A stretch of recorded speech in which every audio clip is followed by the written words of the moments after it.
ఇటీవల జరిగిన మినిస్టర్ నారాయణ గారి కొడుకు నిషిత్ మరణం రాష్ట్రం మొత్తాన్ని దిగ్భ్రాంతికి గురిచేసింది. అతివేగం వల్ల జరిగిన నిషిత్ రోడ్డు ప్రమాదంపై సోషల్ మీడియాలో పలు అనుమానాలు వ్యక్తమవుతున్నాయి.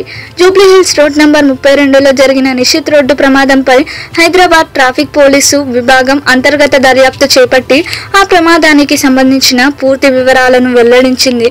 ప్రమాదం జరిగిన ప్రదేశాన్ని పరిశీలించిన పోలీసులు అక్కడ ఉన్న సీసీ కెమెరా ఫుటేజ్ ఆధారంగా కారు వేగాన్ని ప్రాథమిక అంచనా వేశారు. మెట్రో పిల్లర్ 8 మరియు 9ల మధ్య 75 అడుగుల దూరం ఉంది. ఆ 2 పిల్లర్ల మధ్య ఉన్న సీసీ కెమెరా సెకనుకు 24 ఫ్రేమ్స్ ను రికార్డ్ చేస్తుంది. అయితే అతివేగంతో వచ్చిన నిషిత్ కారు మాత్రం 17 ఫ్రేముల్లోనే రికార్డు అయింది. దాన్ని బట్టి నిషిత్ కారు వేగం నిమిషానికి 2.46 కిలోమీటర్లుగా ఉందని పోలీసులు అంచనా వేశారు.